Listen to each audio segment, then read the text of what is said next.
Hey, y'all. Welcome to the Revenue Agency Podcast. My name is Brittany Hall, and I am pumped to just spend the next 10 to 15 minutes with you talking about something that is near and dear to my heart.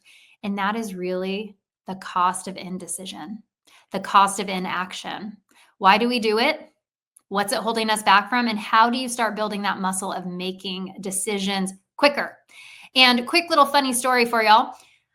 I just thought I recorded this for the last 20 minutes. I was on a freaking roll. But you know what? I think this one's going to be even better. So what happened? I forgot to hit record. So that is just, to show you how I'm doing today. I hope y'all are doing well, but I'm excited to spend this time with you because like I said, this is something that gets me really fired up. This is something that really also gets me frustrated. And, usually from my frustration comes really great things like this podcast. And when I coach people and when I've just had enough, you get real talk from me. And, but know that it always comes from a good place. It comes from my heart because I really, truly want people to have success. And I want them to know that they are capable of creating a life that they really love. But what that takes is it takes being in action.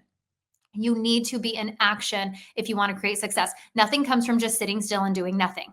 Nothing will happen if all you do is sit and you think. And the thing is most people out there, you're not even thinking. You're not actually, you confuse mental activity for thinking. Okay. You're not actually critically thinking and working through something. So let's not pretend like you need to be thinking for 2 weeks before you can make a decision. Okay. That is just absolute bullshit. And you guys know I like to keep it real. So we're just going to stop that idea right here. And we're going to talk about it. And we're going to talk about how you can become a better decision maker. In the book, High Performance Habits, that's a book about the highest performers in the world and the habits that they all have in common. And one of those habits is decisiveness. They can make a decision. That is one of the top habits that you can have. And, I would tell you that I actually have this habit because I don't like to think about things. Ryan, my husband, always jokes, she's not a shopper, she's a buyer. I know what I want. I know it's that when I see it and I get it. When I'm ready, I find it and I go get it. And that is how I live my life. If an opportunity is presented to me, I know if I want it or if I don't, and it's yes or no. And here's the deal is I am moving so much quicker than many people, and I am building so much faster than other people because I am not wasting my time thinking. I'm not just thinking about it. I know who I am. I know what I want. I know what I'm trying to do. And this thing that I'm trying to make a decision on, I should know if it aligns with what I'm doing.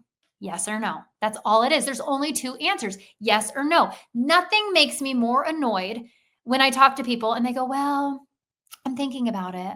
Well, I have to talk to my wife. Well, I'm going to pray on it.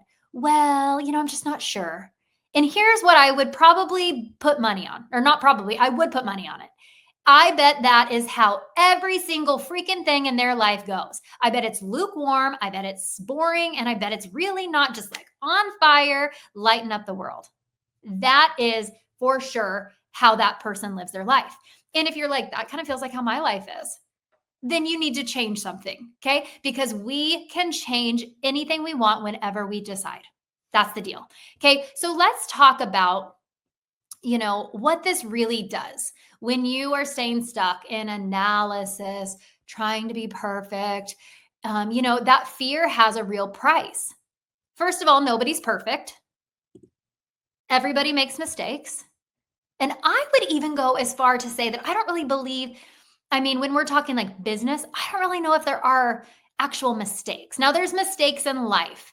We have consequences for the choices that we make. So I would say there's consequences, good and bad on all sides. But to call something a mistake, I'm not really sure because I think that we learn from every single situation that we're in. I believe we're always learning. And I love learning because then I can adjust and I can recalibrate and I can be better. So if you're in the mindset of, well, I don't want to make a mistake, that's thinking really small. That is thinking very, very small. If you're like, I just don't want to make a mistake. How about you just do something and then you see what happens and then you pivot? Now, that is how you will continue to build and build and build. You got to try stuff, see how it worked, pivot, go again. That is how you build business. That's how you build a successful life. Okay. So if you're stuck in that perfectionism trap because somebody taught you back long ago or recently or whatever, somebody in your life, teacher, father, mother, husband, boyfriend, wife, whatever, that you had to be perfect, I want you to release that right now. And I want you to say, I don't really, I don't want to subscribe to that belief anymore. I'm going to release it and I'm going to be more willing to try things. And it's okay if it's not perfect because nothing in this life is perfect. Okay. So I want to share a story with you. And it's really about being logical and making decisions from logic and safety. And I believe that there are certain people that are wired for safety. I'm not, and I'm not 100% sure why. My parents are entrepreneurs.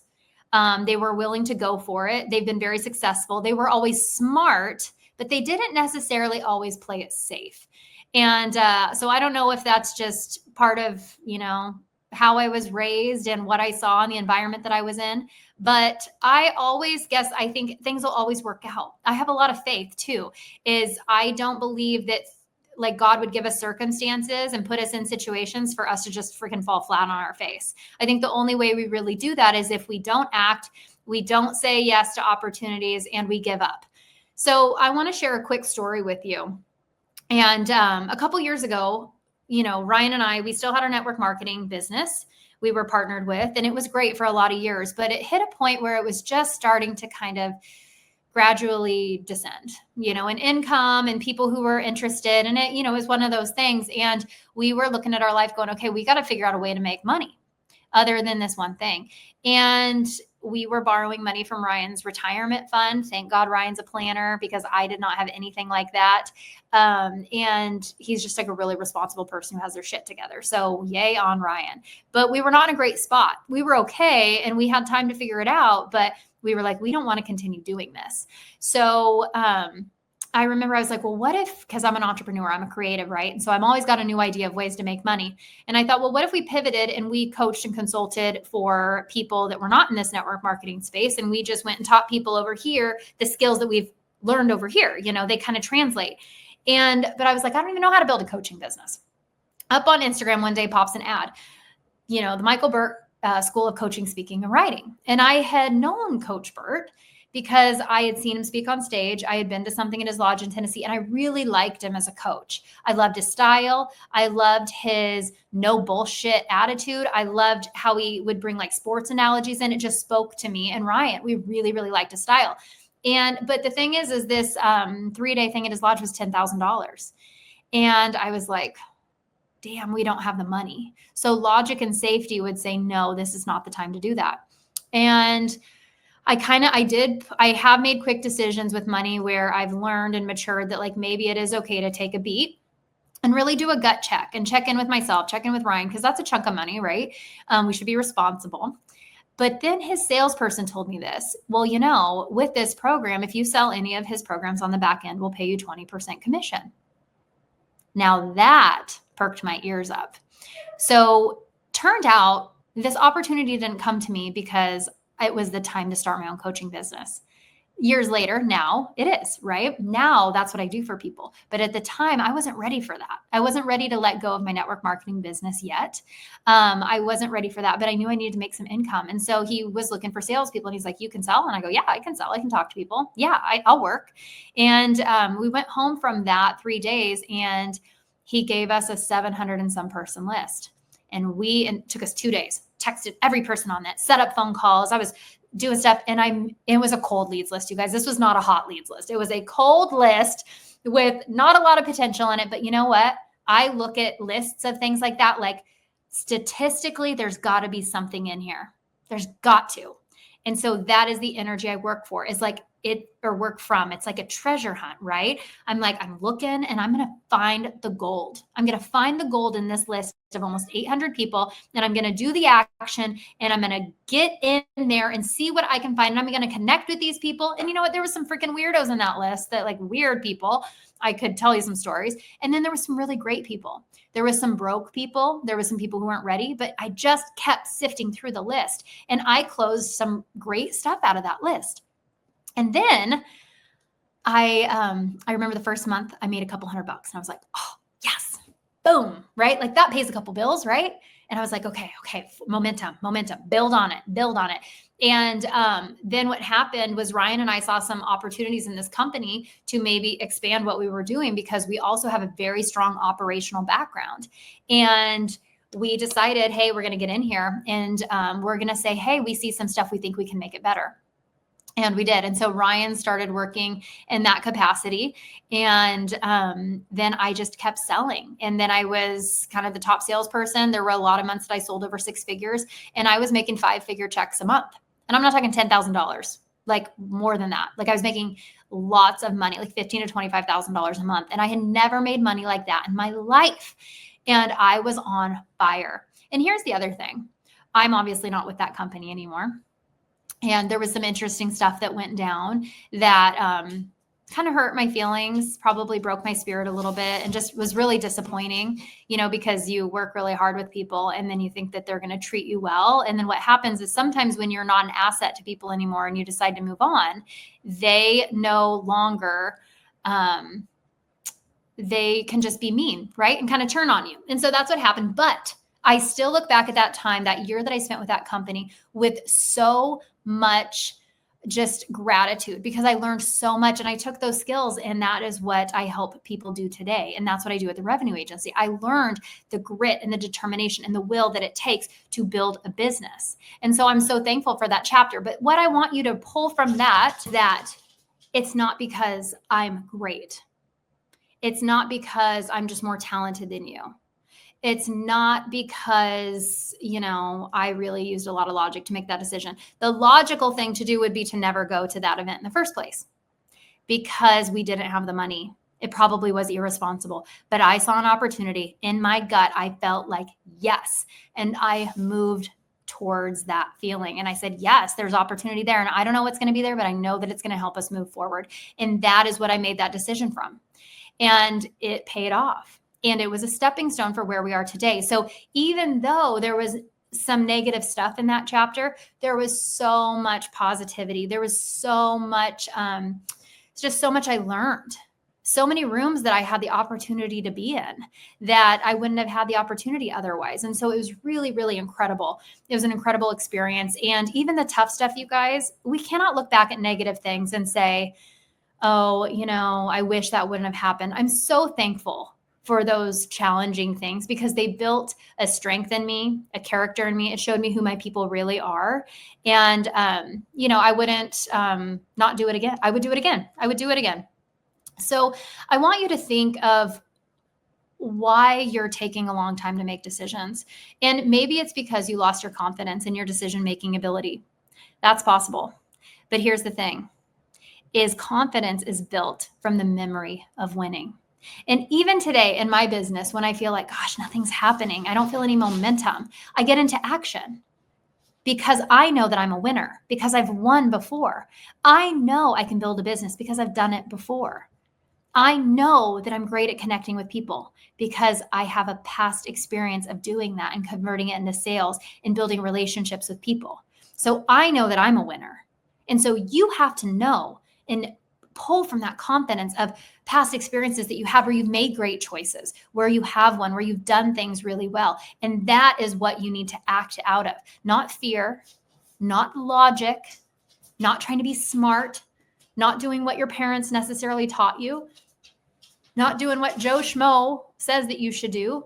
What do you think you should do? Because nobody has to deal with the consequences of your choices.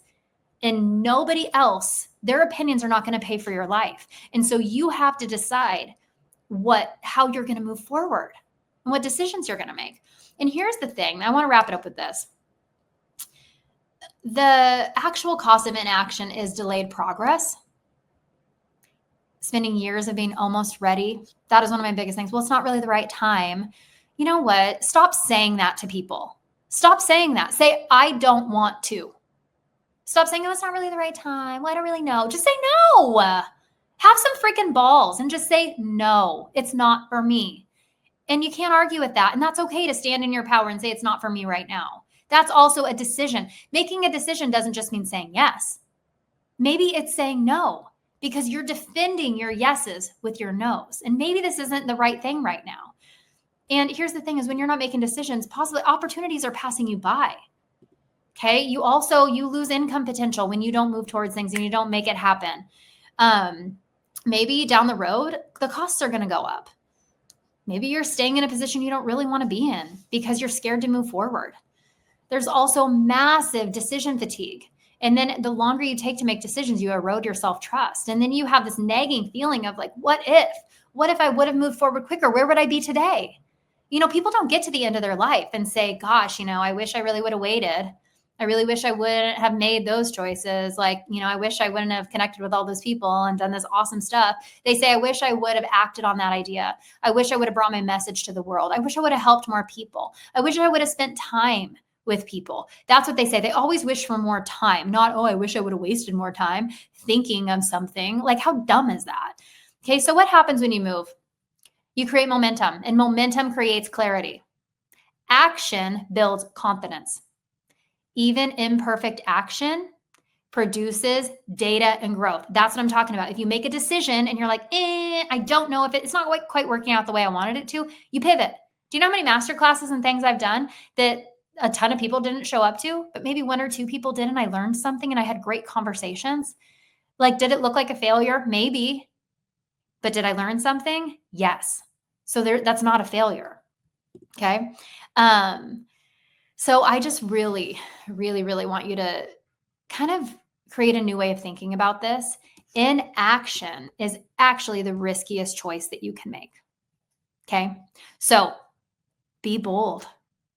It's okay if people aren't happy with the decision you made because you're the only one that has to live with the consequences of it. But do not live with the consequence of not taking action. All it is a yes or no. That's it. And nothing bad is going to happen either way. But if you consistently just wait and wait and wait and wait, that is something that success will never be birthed out of. You need to study the people that are the high performers, the successful people. They make decisions, they're in action, they believe in themselves, they have confidence, and they move forward. And so if you get anything from this today, I want you to start auditing your life. I want you to start auditing your decision making. And I want you to think, maybe take 24 hours. Within 24 hours, you should know if it's a yes or no. You should probably know quicker than that. You have that gut feeling, but give yourself 24 hours, make a decision, and be okay if people aren't happy with it. All right, you guys. That's it from me today. Every Wednesday, you can tune in to the Revenue Agency podcast. We drop a new episode every single Wednesday. Sometimes I have guests. Sometimes it's just me dropping some real talk. So subscribe and share this episode. I would be so grateful. And you can also follow me on Instagram. It is the Brittany Hall. And you can also check out everything we're doing at the Revenue Agency by going to therevenueagency.com. All right. Have a great day, and we'll see you next week.